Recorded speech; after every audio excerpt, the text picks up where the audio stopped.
Both the TV, refrigerator, microwave, washing machine, sofa, and table. Everything is my personal property. The bed we bought after getting married is shared property, right? You said, you've been saving because you're a civil servant, right, and asked me to buy it. But I purchased it with my savings from when I was single. So it's my personal item. The only things you bought with your own money are the game console and Blu-ray recorder. Well, they're nice to have, but we wouldn't be in trouble without them. As I assert this, Peyton falls silent, wearing a face that seems to say, "Grr." I am Beatrice, a 26-year-old occupational therapist working at a university hospital in the city. I live with my 2-year-older husband and his mother. We splurged on a newly built house last year, and we plan to pay off the 24-year mortgage together. My husband's name is Peyton. He works for a fairly large company.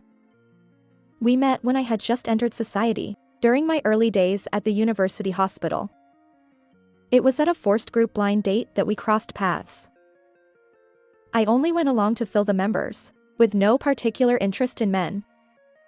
I didn't want to associate with people who treated group blind dates as a place to hunt for women. However, Peyton was also reluctantly dragged into it. And that's how we hit it off. Although it's a bit embarrassing to say we met at a group blind date, we've agreed to tell people it was through a friend's introduction. We dated for almost a year and eventually got married. Shortly after our marriage, my father-in-law passed away, and that's when I started living with my mother-in-law. And then, while we were still young, we decided to splurge and build a house last year. 2 years into our marriage, I thought we were leading a smooth life, but since both of us work, we divided household chores. My live-in mother-in-law hardly does any housework. Despite being just 54 years old, she enjoys a leisurely retired life. Thanks to the inheritance from my late father-in-law, she often goes out with friends. As for household tasks, I handle laundry and cooking, while Peyton takes care of cleaning and other chores.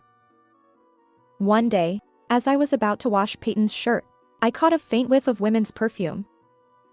And to my surprise, there was even pink lipstick on it. The first 2 times, I pretended not to notice. However, one holiday morning, it happened for the 3rd time. The same perfume scent, the same pink lipstick. Isn't it rare for someone not to suspect infidelity in such a situation? Hey, Peyton. What's this? Huh? What are you talking about? I showed him the pink lipstick stain on his fragrant shirt. Just to clarify, are you cheating? But it wasn't Peyton who answered. It was my mother-in-law. Don't say ridiculous things. You're the one who doesn't trust Peyton, aren't you? However, irrefutable evidence had emerged. Despite my mother-in-law's anger, I ignored her and asked Peyton. And then, I have feelings for another woman. Not you, someone else. He confessed to the affair so casually. Can such a careless affair really exist? He's been seeing a 22-year-old woman from his workplace for about 4 months. My mother-in-law seems to find it delightful, but I feel utterly foolish. Even though we just built this house, isn't this a bit much? I voiced my objection honestly, reflecting on my own actions. Perhaps our short courtship of less than a year was the downfall. I thought I was marrying a decent person and building a home together, but I failed to see through his character. If you want, we can break up. What? Why so high-handed? I was genuinely annoyed. Beatrice, Peyton looks elsewhere because his wife falls short. Excuse me? It's too much to defend him just because he's your son. As a wife, you should be a little more patient. Why are both my mother and my husband acting out and acting so superior? Marriage is about equality. It's absurd to expect only the wife to endure. Peyton, if you want to marry that woman, then we have no choice but to part ways. Fair enough. Beatrice, why don't you leave? I'll be living with her. Lorraine. Peyton said it without a hint of remorse, leaving me utterly exasperated. Can I ask you something? Why did Lorraine become the better choice? When I asked, Peyton responded with a smug expression. Unlike you, she doesn't nag me. You, as my wife, keep telling me to clean or take out the trash. We had already decided to divide household chores since we were both working. If you dislike doing housework so much, why didn't you say something? Besides, his energetic mother is also around. He could have asked her for help. But to run away to another woman over such trivial matters. What's wrong with this man? It seems I made a grand mistake in a crucial life decision because of him. Exactly. It's absurd to make the husband do housework. Could you please stay quiet for a moment? We both work, and our incomes are nearly the same. We have to share household tasks.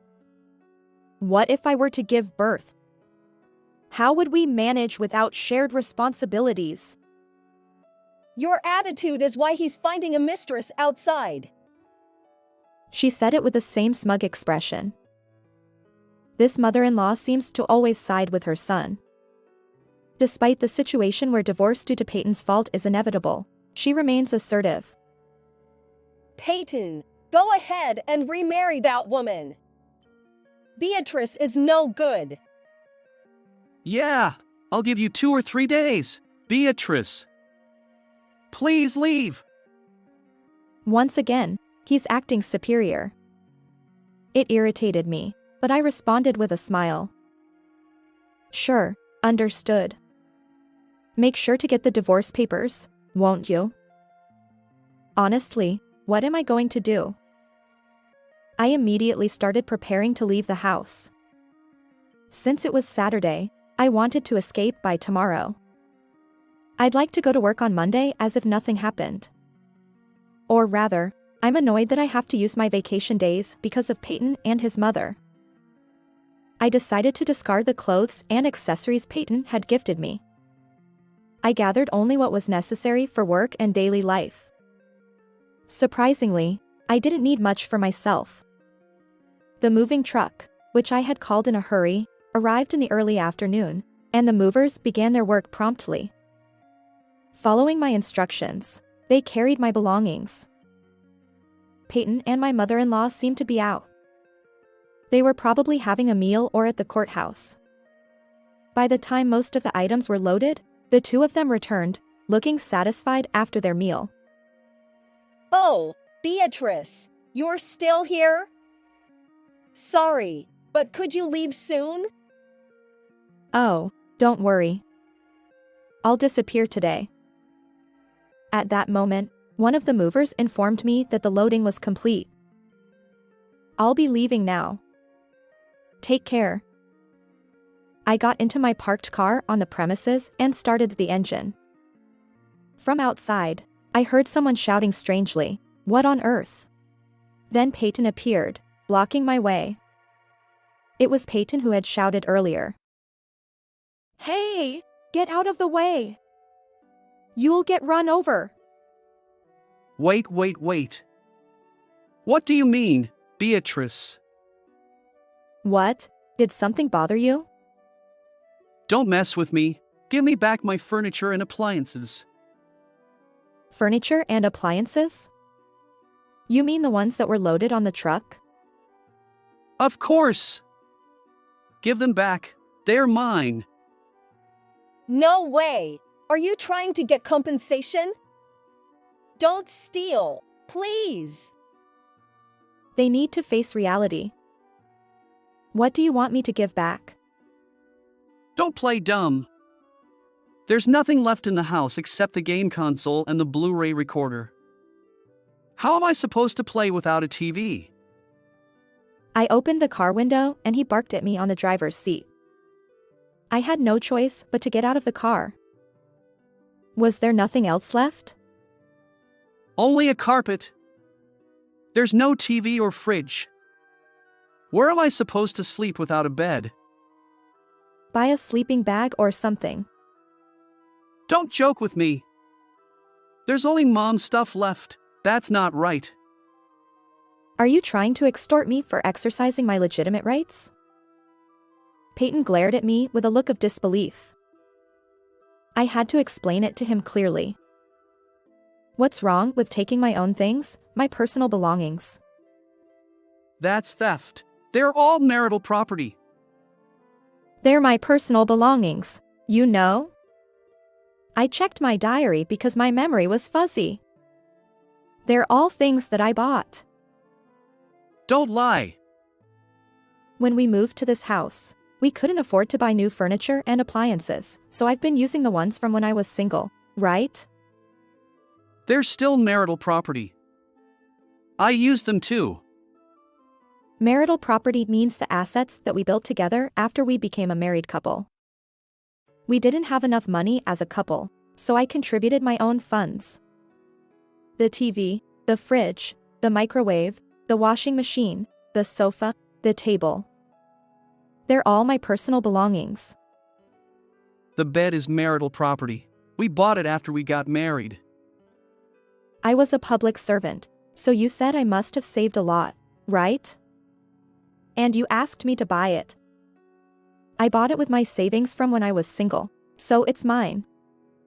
Well, I don't know much about the law, and I don't know the details. Maybe the bed is marital property, but the rest are definitely my personal belongings. Including the things you begged me to buy when we were dating. The only things we bought with our money as a couple are the carpet. The only things you bought with your own money are the game console and the Blu-ray. Well, they're nice to have, but I don't need them. He fell silent with a look of frustration. You're a devil. A devil who's stealing the property from your husband. I'm leaving him, so I won't be his wife anymore. Besides, the one who's trying to take the property from someone else is Peyton, right? And he's the one who committed adultery, the act of infidelity. He must have spent money on Lorraine too. I'll be suing for damages, so look forward to it. Hearing that, Peyton, who had been silent until then, screamed in a strange voice. Why? Isn't this supposed to be an amicable divorce? Where's the amicability in this? I think it's strange to expect not to be sued. I sensed Peyton's delusional brain and felt empty. Why did I marry him? Then no property division. I'll fight the damages. Who needs such old-fashioned appliances anyway? This house is in my name. It's mine. Oh, I let you have the name only for yourself. Well, good luck with the mortgage payments. Get out of my house. I don't want to be with you anyway. Goodbye. Wait. Is the car yours too? It's the car I've been driving since I was single. What about it? Do I have to explain it to you again like before? I was finally freed from the pointless exchange. I didn't care about the house. I let Peyton do as he pleased. I'll probably have to fight over the damages from now on. I stayed at a business hotel for about a week. During that time, I searched for a place to move and completed the procedures. The moving truck kept my belongings for a while. My parents' home was about 3 hours away by car, and it was hard to go back. It would take me 3 hours to get to work if I went back to my parents' home. I had gotten a job at a university hospital near where I went to college. I had been living in this town for about 8 years since graduating from high school. Marriage and divorce. I never thought I would experience either. I settled down after starting to live alone again, and then I got a call from Peyton. Hey! Why are you suing Lorraine too for damages? Hello? You can't commit adultery by yourself, right? By the way, are you living with Lorraine? There was no reply right away. After a pause, Peyton squeezed out his voice. Of course I am. Okay, good for you, Mr. Show-Off. What is this you're doing? Give me back Lorraine. Oh, did she run away from you? What did you do to her? This is your doing, isn't it? I didn't think the two adulterers would be able to get married so easily. She's a coworker, right? You divorced me and married her. It's obvious that you were having an affair. You work at the same place, after all. She quit because of you. She quit because it was uncomfortable, right? It's your fault. She would have stayed at work if you hadn't cheated. Oh, that's not true. After she quit, she was shocked by my claim for damages and contacted Peyton again. I wonder if I should tell him one surprising development. Lorraine said you lied to her that you were single. She wants to sue you for marriage fraud.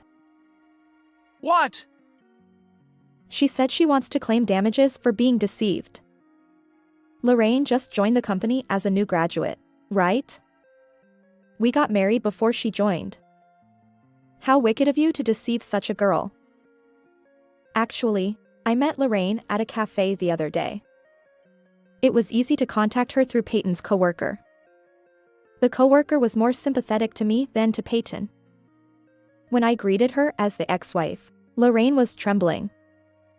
There, I told them both that I was suing them. Lorraine apologized in tears and said she didn't know he was married. It didn't matter to me whether that was true or a lie. I had already left him, and I had no more interest in Lorraine. So, I told her one thing. If you were dating him while he hid the fact that he was married, you were deceived too. I said that to her. Lorraine went back to her parents' home, right? Why don't you pay the damages for her instead? Don't be ridiculous. By the way, it's double damage for me and Lorraine. If you pay the amount I'm claiming from Lorraine, it's triple.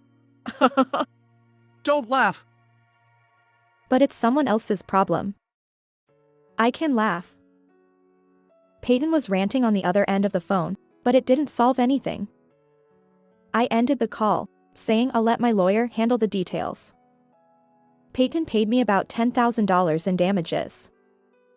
Lorraine also had to pay me about $5,000. But Lorraine received about $8,000 in damages from Peyton. She ended up with a plus, so maybe quitting was a learning experience. A while after the exchange of alimony was over, I got another contact from Peyton. Do you still need something? Help me, please. I can't borrow any more money from anywhere. Peyton was spending a lot on alimony payments. On top of that, the monthly loan was weighing heavily on him. That's right, it was different from when we were married. I paid for all the living expenses and Peyton was in charge of the loan. If I pay for both living expenses and loan, I'll run out of money. I also had to buy new furniture and appliances. I borrowed as much as I could from consumer finance. I'm in trouble with debt. Why don't you sell the house? You can pay off the loan. There was no way the loan would remain after selling it. Even if I sell it, I won't have much left after paying off the loan. My money is negative now, so I can't rent an apartment. If I sell the house, I have nowhere to go.